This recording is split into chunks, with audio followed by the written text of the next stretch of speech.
Well, Professor Denis Noble, it's very nice to have you here. Great pleasure to be here.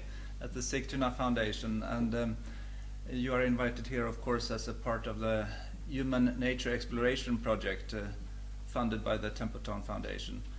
And we are very happy that you could be here, and we have had a good discussion so far today. And we will now go a little bit deeper into some of the questions that we are raising in this project, which has to do with the human capacity to change, and in particular the human capacity to adapt and to innovate. Right. And I think that in your book, The Music of Life, that you raise many of these questions that are of great relevance to this problem, even though you, as a systems biologist, of course from Oxford, and well known for your work on the heart and the heart model, but you also have extended a lot of your theory to also address other questions. And of course, evolution is one of the things. And you challenge in this book and in all your work, I would say, at least recently, you challenge the reductionist view that is so common in biology of today, of neo-Darwinism. And as in particular that which has been, or which is being presented by, for example, Richard Dawkins, which you oppose his view. Sure. So could you first say a little bit about what is it in the reductionist view, let's say, as presented by Dawkins, that you don't agree with? The essence of what I would want to say is that it is completely incomplete. It's the incompleteness of neo-Darwinism that is the problem. I don't wish to deny the possibility that sometimes evolutionary change may occur through the mechanism of neo-Darwinism, which is that you get gradual mutations in the genome. We know that happens anyway. That can give rise to a different phenotype. We know that happens anyway, if it happens in particularly sensitive parts of the genome. So those two steps of neo-Darwinism clearly happen. You then have natural selection, and of course it's possible that natural selection may distinguish between phenotype differences that arise in that way, and so that mechanism may indeed occur. The problem is the insistence that it is the only way in which evolutionary change can occur. And that was encapsulated, first of all, in what I would describe as misapplications of the central dogma of molecular biology, that information could only pass from the genome to the proteins and through them to the whole organism, and never the other way. And it is that, of course, that excludes the possibility that there will be influence of the environment, or influence of the environment on the organism, and influence of both of those through the organism on what is inherited down the generations. Now, I think there are two ways in which we can say that it is obvious that neo-Darwinism is incomplete. The first is philosophical and conceptual, but that's quite difficult, and it might be best to put that to a little bit later. But the most important thing, because it's happened fairly recently, is that there's clear experimental evidence now that there is the transmission of inherited acquired characteristics. That is experimental. Now, the usual neo-Darwinist way of dealing with that problem is to say, oh, but it's just one or two tiny examples, and in any case they die out after a generation or two. On dying out, there are now examples of inheritance of acquired characteristics that have been studied over 100 generations. Of course, you've got to use animals that reproduce very rapidly, like little worms, to do that, but you can show it. So the idea that somehow it's always transient is completely untrue. And again, that's an empirical finding. Experimental science has shown that. The idea that it's not robust has also been shown to be wrong. That is, it is robust and it will pass down through several generations as strongly as standard genetic information through the DNA passes. Final kind of response of a neo-Darwinist to this would be to say to me, but it's rare. But you see, the interesting thing is that speciation is rare. Now, it's not rare on an evolutionary timescale of 2 or 3 billion years, otherwise we wouldn't have all the species that are present now. but we haven't seen speciation much in our lifetimes as human beings in the hundreds of thousands of years that we've been in existence. We've even tried, because we have bred animals such as cats and dogs, and we've ended up with different subtypes. We haven't ended up with different species.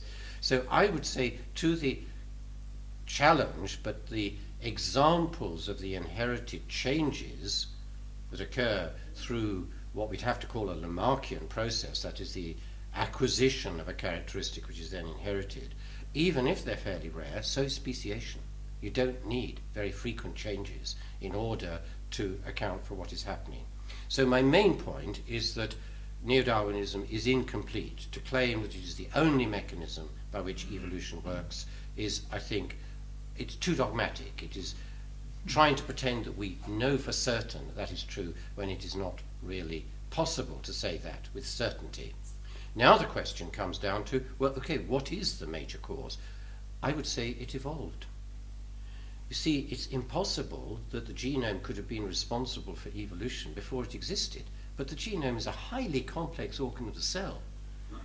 It had to evolve. What happened before it evolved? I mean, it's so obvious that there had to be a world in which huge amounts of evolutionary change must have occurred in order to go from the very first organisms that might have been obviously relatively simple to organisms that could have genomes. Neo-Darwinism, therefore, it's largely a zoology-oriented view of evolution, where the germline is clearly separate from the rest of the organism. And that was, of course, what led to the idea that it couldn't be influenced by the rest of the organism. Clearly, that is not true of plants. It's not true of unicellular organisms. For the great majority of evolution, therefore, the neo-Darwinist mechanism wouldn't have operated anyway. So I would say, to the question, what then does cause it to occur, it will evolve. Evolution itself evolves, and the dominance of one process or another over time must have changed. So those are the main reasons for my quarrel with neo-Darwinism. But if I can then go on to one other major observation, because it comes now to the philosophical point, the implications of that for many, many domains of human activity, be it economics, politics, law, sociology, are absolutely huge. Just go through all of those domains of human endeavor and ask the question, how many have been partly inspired by a very impoverished view of biology that reduces it to a reductionist viewpoint where genes are everything. The consequence of that, I think, is enormous. And as this change occurs, because I think the change is going to occur, it is already happening within those who are following the literature of biological science, I think we're going to find the implications for the social sciences and for the humanities and for the kind of discourse that I think your projects are involved in. I think the implications there are going to be very large indeed. Well, that sounds like a good, promising idea, but still it seems that the other type of approach, the reductionist view on biology as well as in most of science, is prevailing and is very Indeed, strong in society. Yes. And what do you think are the reasons? Why don't biologists or people working in systems biology in particular see what you are trying to point at? Why is the resistance so great? I think that some stage or another, somebody's going to have to study the history of this very carefully, because I can't respond properly to that kind of question without reaching out for somebody. Please study the history of this, because let's look what happened. First, Lamarck was rubbished. It became a dirty name in biology. Lamarck was actually the inventor of the term biology. Biologie is what he invented as a term just over 200 years ago. He was also one of the first people to interpret the geological record in terms of saying there must be transformation of species. Transformationism is the word that he uses in Philosophie Zoologique, his great work in 1809. Moreover, he was described by Darwin as this great biologist who championed the idea of the transformation of species. That's in the introduction to Darwin's 4th edition of The Origin of Species. What happened? What happened was that when neo-Darwinism began, Darwin was not a neo-Darwinist, incidentally. He, in The Origin of Species, also refers to the acquisition of inherited acquired characteristics, the transmission of them, I should say. So what happened was that around the turn of the century, from the 19th to the 20th, Weismann did some important experiments showing that certain characteristics of the phenotype were not transmitted down the generations. From that came the conclusion that none were, which was an incorrect conclusion. And of course that was reinforced later by the central dogma of molecular biology, or its misinterpretation. By the time the modern synthesis was put together, which is what we now call neo-Darwinism, essentially Lamarck was regarded as rubbish because he championed the inheritance of acquired characteristics. Exactly the same thing happened to Waddington. Conrad Waddington, a brilliant, I would call him a systems biologist, 1957 wrote The Strategy of the Genes. He had the correct idea of systems biology. He drew a landscape to represent the development of the organism and how it could move from one position to another depending on what happened in the environment, because that's what his experiments showed him. He heated embryos and got embryo fruit flies to go down one development channel rather than another. Moreover, he went on to show that that could be used to show with suitable selection a change in the genetics of that particular animal. Waddington also was sidelined, reinterpreted to somehow make his observations consistent with neo-Darwinism. I could go through many others. So the problem, I think, is that somehow a dogmatic view came to dominate the scene, and it should never have happened. Well, I mean, doesn't it go along with a general worldview that everything is described from bottom up, so to yes, say? it's I mean, atomistic. Atomistic, Yes, and this that's worldview is sort of dominating and has been dominating for centuries. Indeed And so. even yes. though in physics we have understood since at least 100 years Yeah. that the world is much more complex, and you have Absolutely. emergent properties and things like that Sure. in complex systems, for example. Yes. But you emphasize, since there is so much upward causation in the description of biological systems in particular, Yes. you also emphasize the role of downward Exactly causation. so. Yes. And can you give some examples of this downward causation that you would say are fundamental? I'll give two examples that may be sufficient to illustrate the point, because they're very different. The first example comes from my own work. I was working, first of all, way back in 1960 when I started doing work in cardiac physiology. I was privileged to be working with my supervisor and discovered some of the what are called potassium channels involved in heart and heart rhythm. I then was influenced by a phenomenal development in nerve physiology by two Nobel laureates, Hodgkin and Huxley.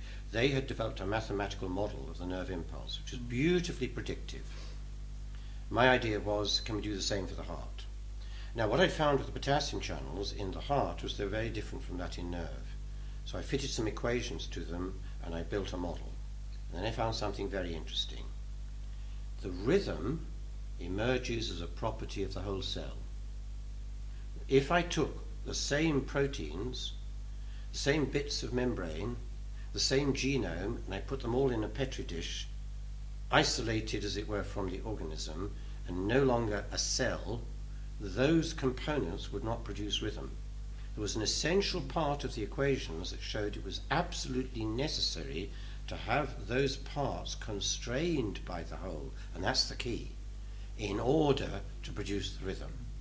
And I thought about that, and initially I thought that's very interesting, and I got my publications, I got my job, and so on. But later on I realized, but the implications of that are profound. This is not reductionist at all.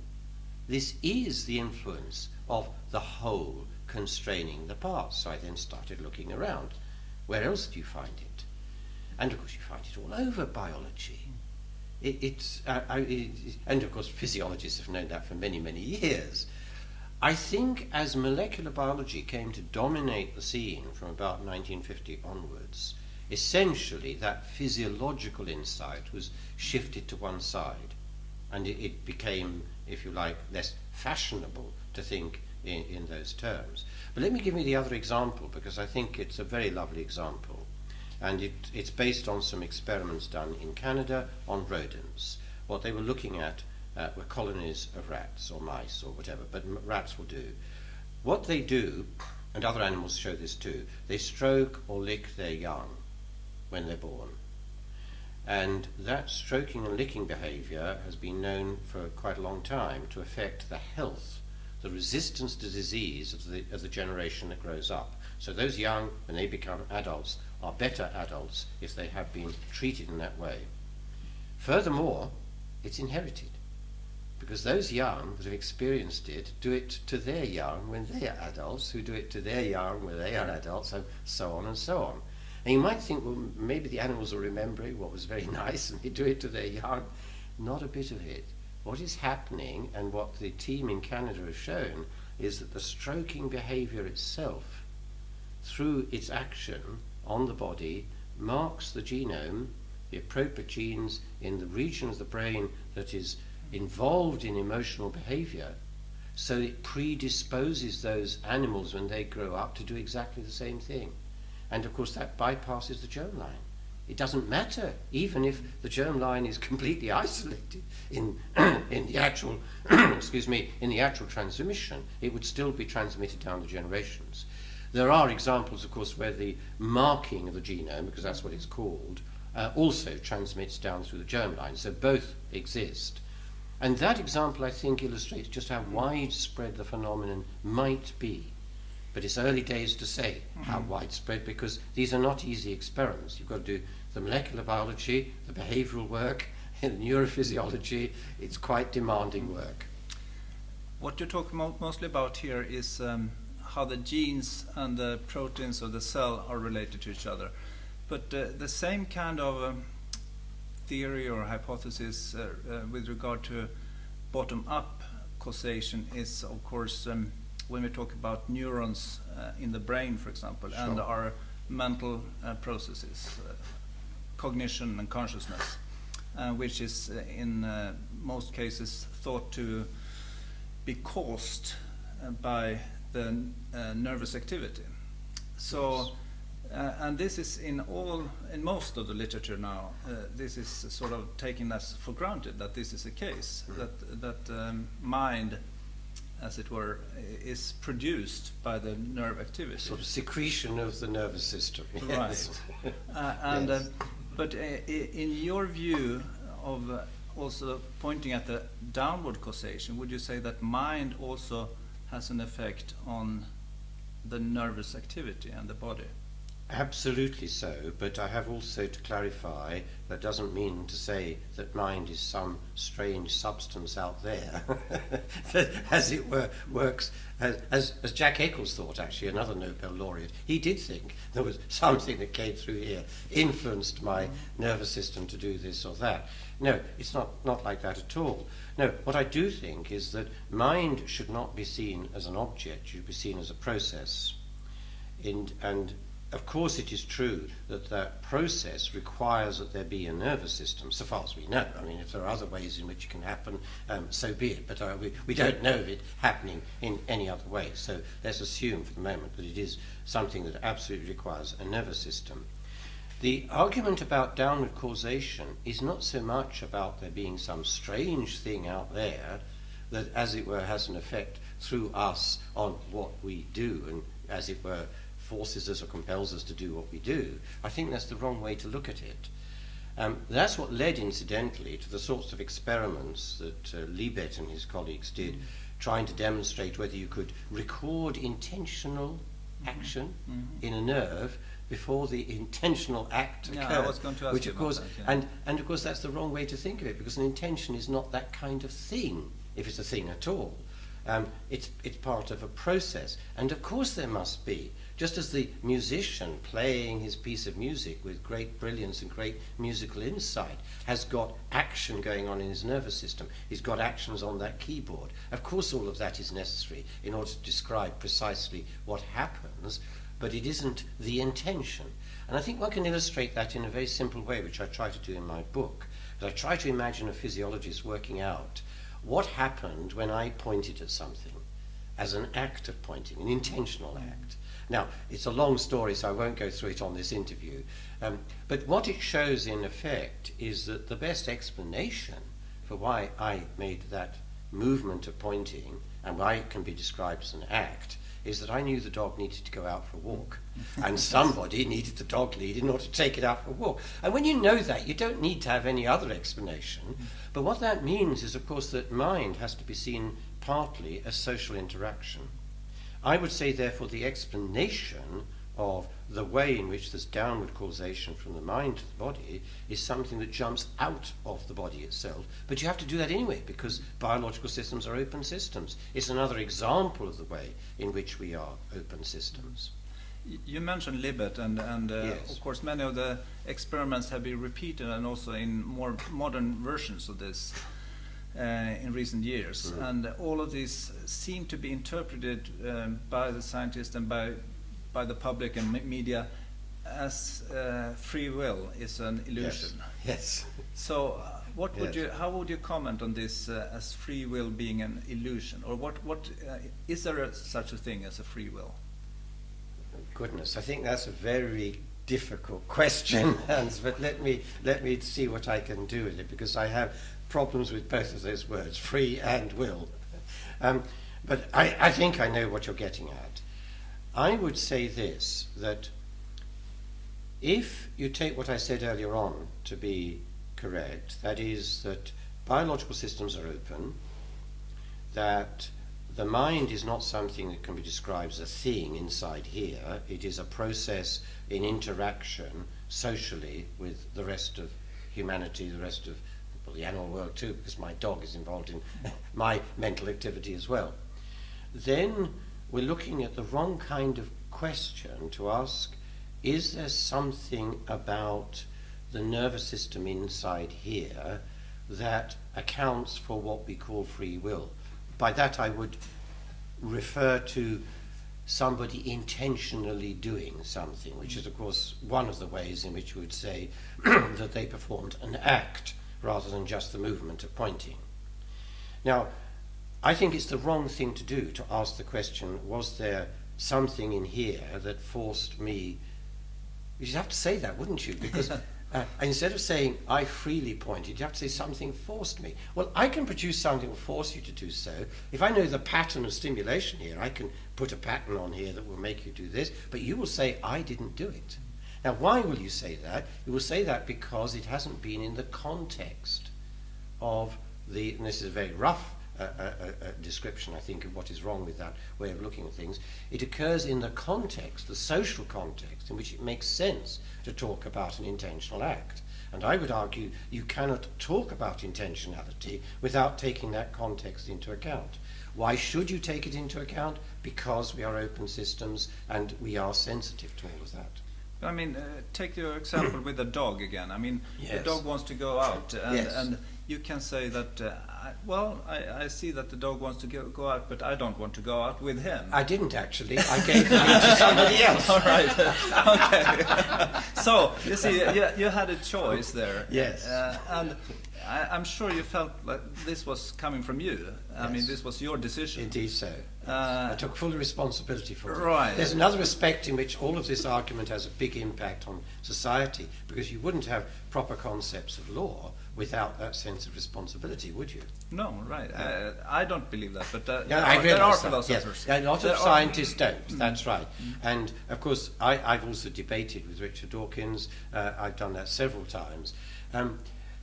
He and many scientists would, I think, say that in some sense I am my brain. I would say I have great difficulty with that way of describing it. Now, I think there's one way in which I can put the point really rather pointedly, if I can use the word again in that way, a little bit of a twist there, with respect to Richard Dawkins' book. Why did he write The Selfish Gene? He intended to write The Selfish Gene. He intended to convince people, and my goodness, did he succeed, Yes, it is. that he was right. And he says that. He was challenged once by a philosopher, Tony Kenny, in a debate many years ago, just about the time the selfish gene came out. And what the philosopher said to him was, you know, Richard, if I know the letters of the alphabet, that of course is knowing the sequence of the DNA, I am not therefore entitled to say that I understand Shakespeare. Now, Richard's response was very interesting. He said, I'm not a philosopher, I am a scientist, I am interested in truth. Now, I don't know whether the viewers of this video will need an explanation of that, but perhaps one should give one, because otherwise it could be misinterpreted, and he often says that, and I think it is misinterpreted. What does he really mean? That he wrote his book because things inside his nervous system caused him to write that book? I think the whole context of the debate on the nature of evolution, on the social implications of the then main theory of evolution, were the reasons why he wrote his book. But notice I say reasons. Mm-hmm. Reasons and causes are somewhat different, and reasons, of course, have to do with the context, which is to do with, how should we put it, contextual logic. And you don't appreciate that logic, you're clearly not going to understand intentionality. And you're certainly not going to understand intentionality in that sense if you think it's going to be represented by an experiment of the kind that Libet and his colleagues did, of poking a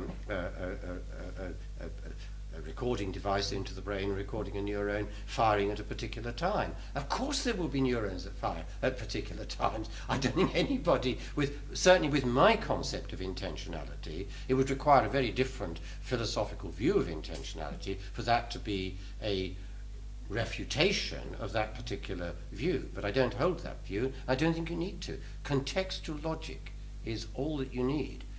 And the fact that we are sensitive to contextual logic is obvious. No physiological experiment could possibly prove that we are not sensitive to contextual logic. We clearly are. And Richard Dawkins is also sensitive to contextual logic. That's why he wrote The Selfish Gene. He intended to do so. He intended to convince people. And as I said earlier on, he did convince many, many people. But now it seems like you are also trying to convince Absolutely. people. But I admit that I tend to do so. I don't have to say that my brain, Denis Noble's brain, is out there to convert the world. But do you think that a book like this, and whatever you might write in the future, can do this job, or be part of the job to try to make or change the mindset of people in this respect? Very, very difficult to judge, isn't it? You know, I think the history of science shows that people give up favourite theories with great difficulty. Usually theories don't die, people die.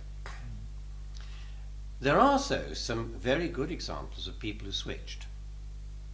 And in evolutionary biology, Wilson is a very good example. Yes. And he has also been here, by the way. Oh, good. Good to know that. And also, of course, we can give other examples of the same phenomenon within neurophysiology. Jack Eccles, just to refer again to a very famous neurophysiologist, he switched. He initially favoured the idea that, which was that it was electrical connections between neurons that enabled transmission between neurons to occur. The evidence that occurred shortly after World War II, a bit before too, that it was actually little chemicals released at the end of what we call synapses, was so convincing that he completely switched. And I think a good scientist will do that. Right. And I mean, this capacity to switch or change your mind is sort of what we take for granted in some sense. But if you will follow the reductionist view, you wouldn't be able to do that, I guess. It's very hard to come out of the mindset, yes. And I actually experienced that because, you see, my position way back in 1960 was a reductionist position. I had absorbed that from my teachers at University College London. That's why when I first did the work showing that it was a whole cell that was needed to constrain its parts to produce cardiac rhythm, I didn't describe it like that. I said my equations show how cardiac rhythm occurs, and that was why my paper was accepted. If I had said anything in those days about it being the wholesale constraining the... I don't know whether my paper would have been accepted. But I didn't even think like that then. It was later. And I'll tell you something else very interesting. When I moved to Oxford, but this happened even before I moved to Oxford in 1963, because I went to the seminars in philosophy. I gate crashed. I wasn't supposed to be there. Put me in a very embarrassing situation once, but that's another story. But even more so when I moved to Oxford, I interacted very strongly indeed with some of the most powerful philosophical minds in the world. Not just at Oxford, but of course because it attracted visitors from elsewhere. Can you mention some? Well, they would include people like Peter Strawson, who wrote a book called Individuals, where he insisted you cannot ascribe consciousness and intentionality to yourself without being able, it's an ability, to ascribe it to others. I was very influenced by that remark. I read and interacted with people who'd interacted with Wittgenstein, and with people like Elisabeth Anscombe, a great Wittgenstein person from the point of view of studying the philosophy of Wittgenstein, with Peter Hacker, who is still active in Oxford. I interacted with Bernard Williams. Oh my goodness, the list comes, you know, it's almost a complete list of the major philosophers in Oxford in the 60s, 70s, 80s. Must have been exciting. It was extremely exciting, but it taught me something that I will never forget. Because in 1967, I wrote an article based on Charles Taylor's explanation of behavior. Charles Taylor, a great Canadian philosopher, who was in Oxford at that time. And I analyzed his argument from a reductionist viewpoint. I published a paper in a philosophical journal called Analysis. Even some of the philosophers I checked it with said they couldn't see how there could be any reply to that paper. There was a reply. Charles Taylor wrote a very interesting reply. And I was pretty shell-shocked by the reply. And what it did was to put me on a path. I even wrote a reply to his reply, acknowledging his point, while also saying, but what that's done is to shift the issue you were describing from an empirical one to a conceptual one. Now, it'd be too technical to go through the details of that, but that distinction is absolutely central to my way of coming to the position I'm in at the moment. Because when I applied the same criteria to analyzing the concept of selfish gene, I found exactly the same problem. It is actually an untestable hypothesis, as applied in physiological work anyway. Whether it has any application in, I don't know, economics or whatever, that's another matter. But and obviously people can be selfish, so in some sense it must have, mustn't it? But applied as a description of a sequence of DNA, it makes no sense at all. And it's very easy to show that. I wrote a whole paper on that just 2 or 3 years ago. It was that realization that it's actually quite difficult to separate conceptual and empirical matters. And I think what's wrong with the selfish gene is that Richard doesn't make that distinction properly. Very simple way of illustrating that. He was challenged early on with this metaphor, the selfish gene. He wrote back, that was no metaphor. It is, I believe, the literal truth. But then he went on to an extraordinary statement. Provided certain words are set to mean what they mean in certain biological context. What on earth is a metaphor if it is not the change in the meaning of a word? Right at the very center of selfish gene theory, there is this philosophical confusion. He's never answered that. He couldn't, I guess. I mean, I don't see how he could possibly answer, but I may be surprised again. You know, I was surprised by Charles Taylor, so maybe I'd be very interested in a reply to that. But I put that out many, many times now. Message has gone right up there. It's never come back again. Okay, I think you're doing a great job. I think there may be other questions around in the group here. I'd be very happy. I've been having some very interesting discussions here with the groups. I'd be very happy to see what emerges from what is in fact a very powerful group of people. Yes, we are lucky to have this this possibility to convene rather frequently, actually, at a regular basis, to discuss with people like you and others. And it would be interesting to see also how we can relate this to our topic of what we are writing now is on free will, but we are also in looking at human nature in a more general sense, and our capacity to change. And you have touched upon many of these Indeed things. so, yes. Yes. Well, I'm delighted to take part in these discussions. So, Great privilege. if there are any other comments or questions. I have a question. You mentioned Ed Wilson as one of those Yes. changed his mind. Right now there is a discussion between Ed Wilson and the people following the Neo-Darwinist position. and Yes. the Hamilton equation. Oh yes, and yes so on. indeed, yes. Can you, Yeah. I mean, it seems to me as if there's a similar situation that you are discussing now. I mean, Dawkins Yes. and yourself, and Yes. it's about individual versus group selection Yes. ideas. Yes. Can you comment? Yes, as I understand the, well, this is of course starts with the paper by Tarniter, Wilson, and goodness me, I've just forgotten his name. He won't forgive me. It'll come back in just a moment. Yes. Anyway, the three authors, and it's a very famous mathematical biologist. Martin Nowak. Martin Novak, yes, absolutely. But you see, my mind sometimes goes blank. Martin Novak, and of course, he's the real driver of that particular piece of work. Tarniter was his student, and Ed Wilson they must have been discussing it with him, and he came to be convinced by what they did. I think what they did is part of what I was saying earlier on.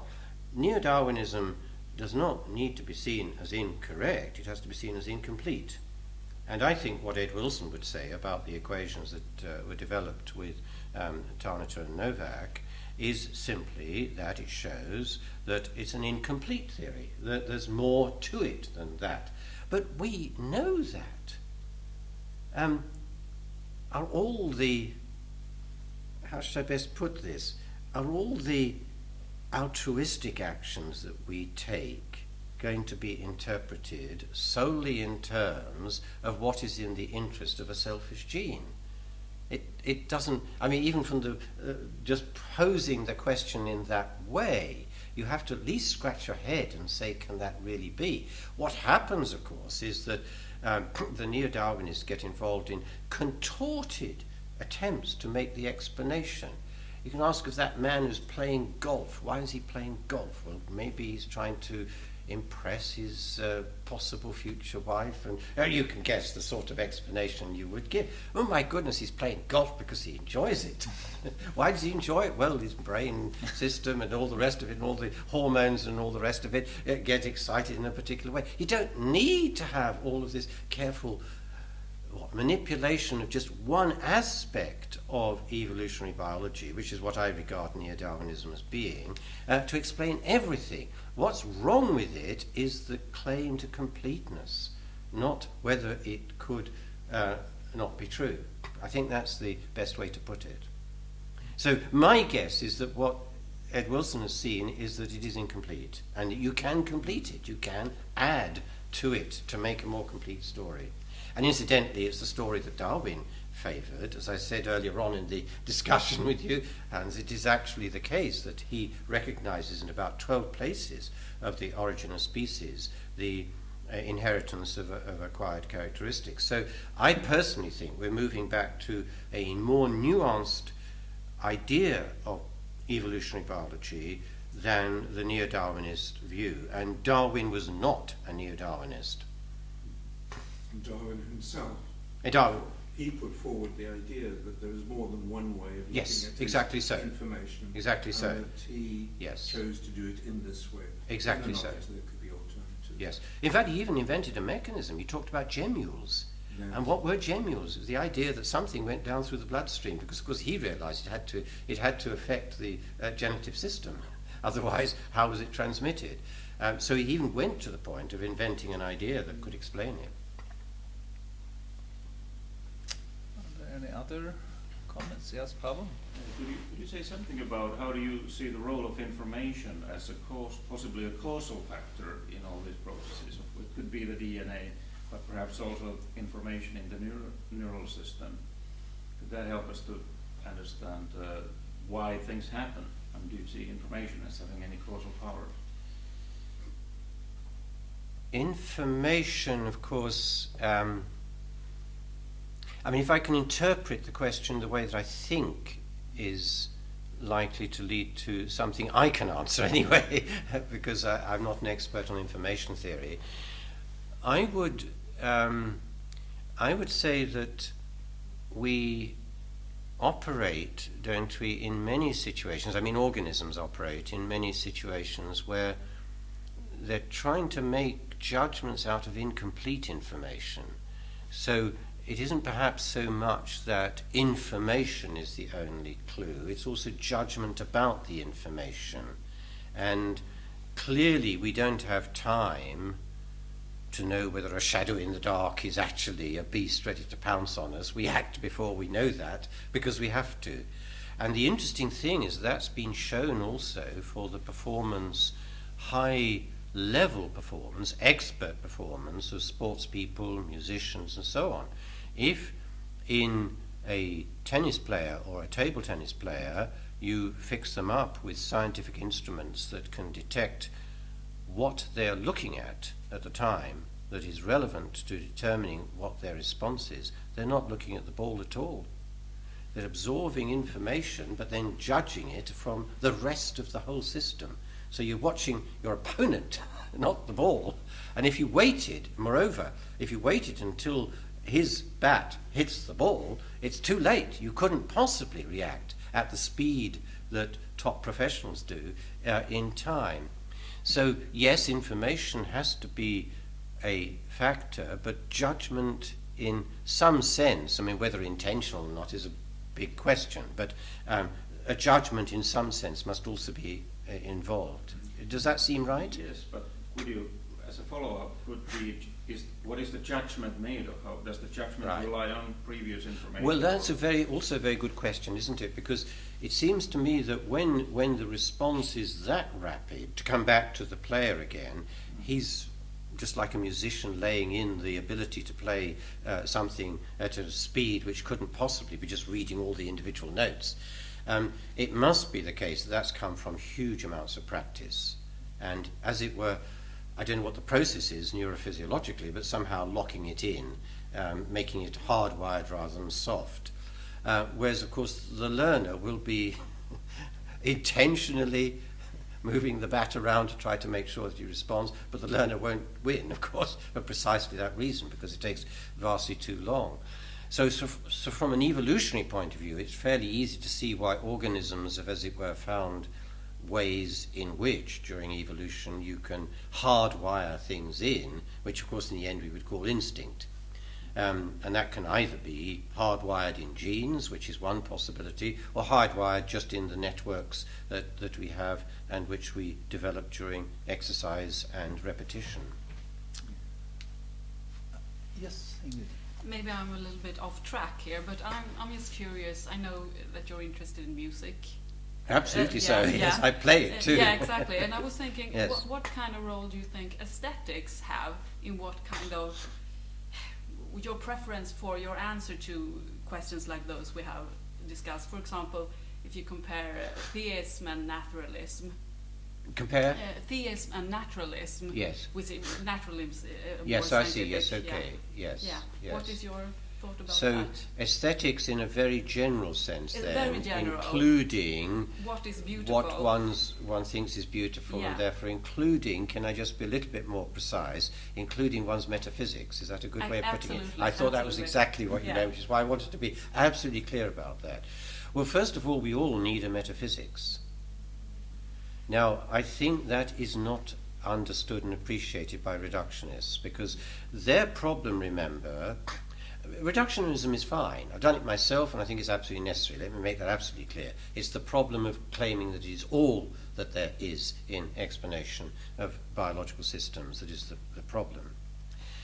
We all need a metaphysics, even reductionists do, because their metaphysics is to say, in effect, everything else is impossible, but they don't know that. So to come back to the evolutionary example, the problem with neo-Darwinism, and I'll come to aesthetics in a moment, the problem with neo-Darwinism is not, as I said earlier on, that it was necessarily incorrect, but it is incomplete. And the dogmatic statement that it was complete, you don't need anything else in order to explain the evolutionary process, was something you could not know. You have to believe it. and that is a metaphysics. And I think the biggest mistakes by the neo-Darwinists are metaphysical mistakes. Now, I would say that's a very unbeautiful metaphysics. Now, unbeautiful, not very beautiful, and here we come to the aesthetics, for several reasons. First of all, within science, there is absolutely no need for dogmatism. There is no need for a statement that something is completely impossible. Well, except in what you might call a theory where that statement has very great use.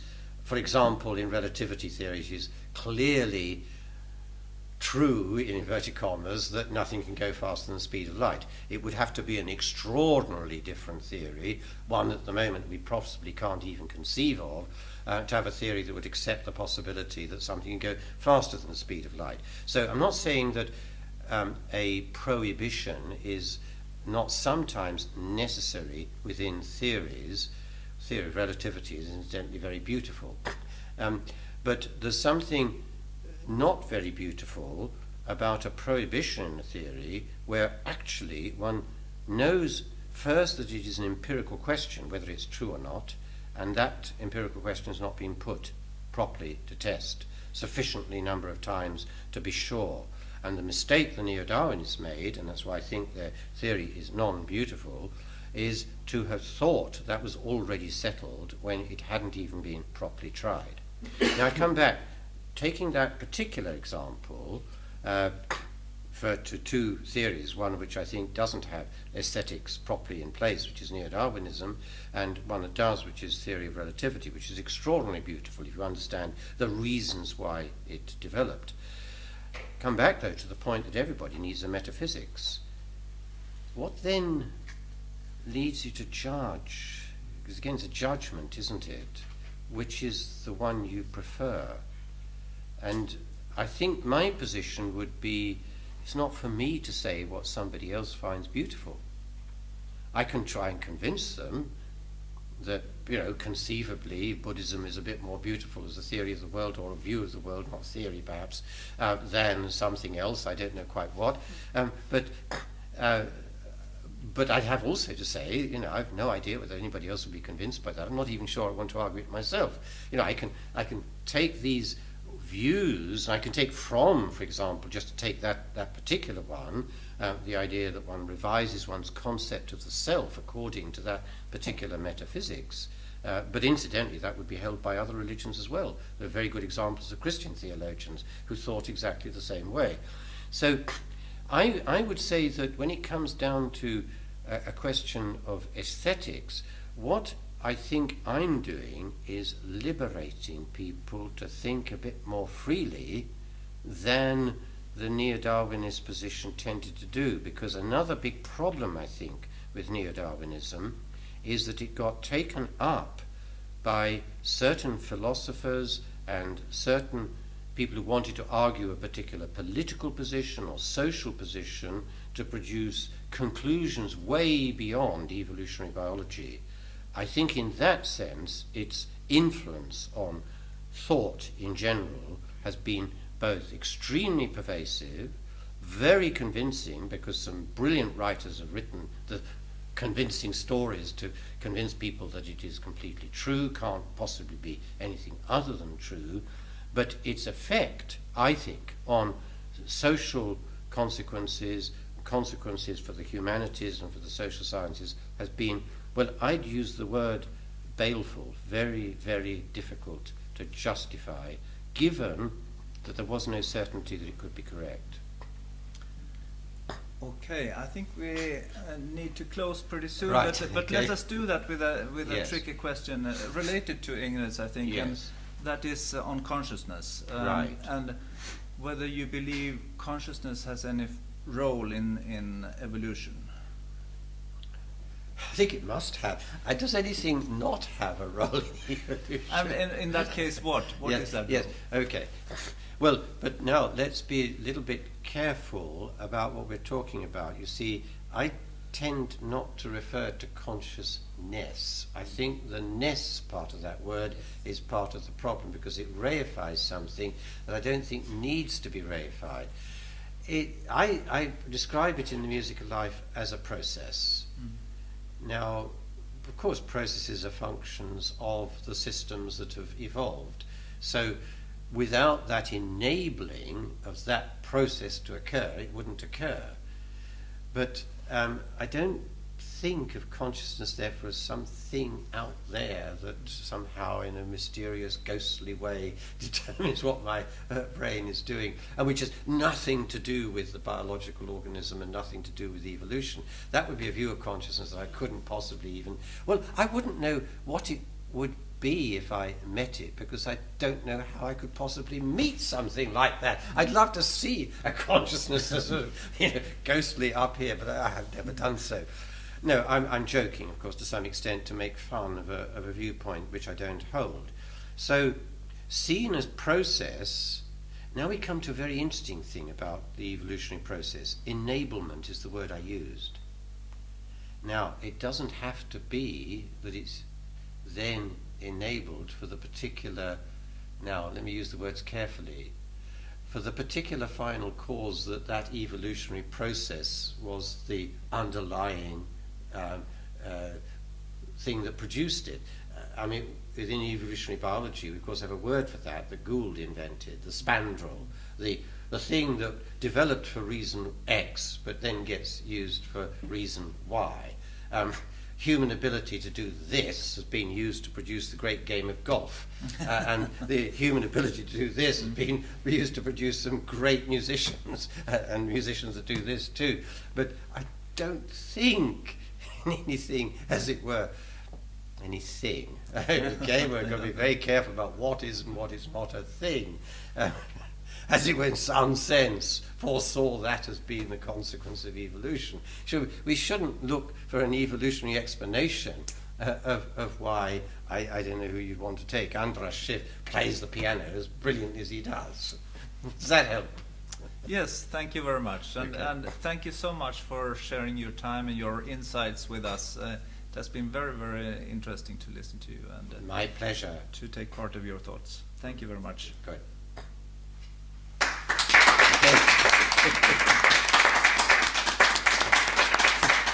Well,